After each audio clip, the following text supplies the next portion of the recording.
Of course, the return to Mahler together with the LFO is an important point because our relationship started 3 years ago with the Mahler Eighth Symphony.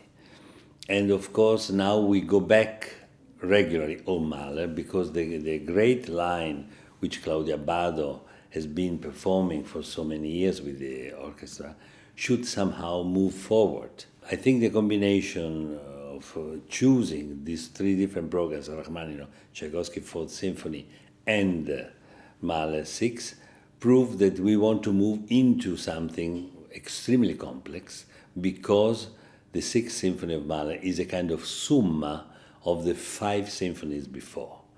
So the shape and the construction of the piece is extremely complex, very dramatic, with tragic hint, very pessimistic. It starts with a kind of military brusque march, and of course contrasts enormously with the Alma thema, which is a dedication to the love of Mahler for Alma. But I think the interesting thing is that we will perform the symphony with Andante's second movement and not the scherzo, so that we separate first movement to the scherzo with the wish not to mathematically see a connection between the two movements, which there are, but not so evidently, in my view.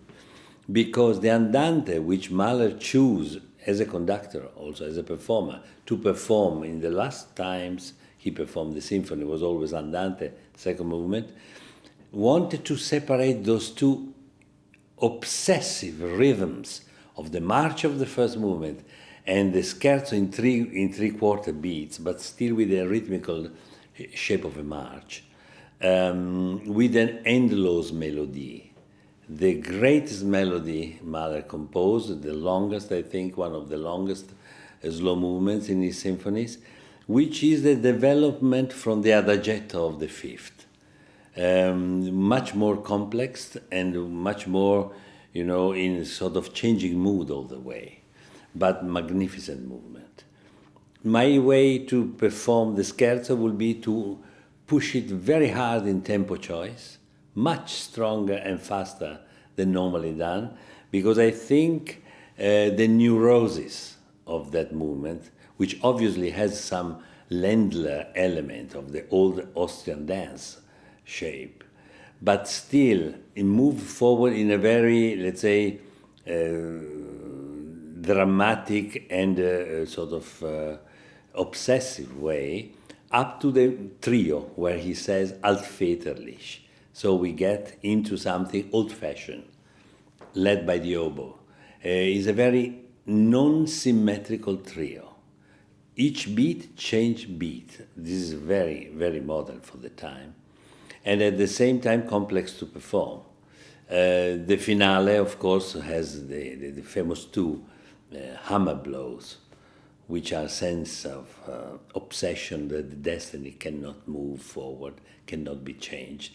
The pessimism grows and grows in one of the longest movements Mahler composed, and finish with a Trauermarsch.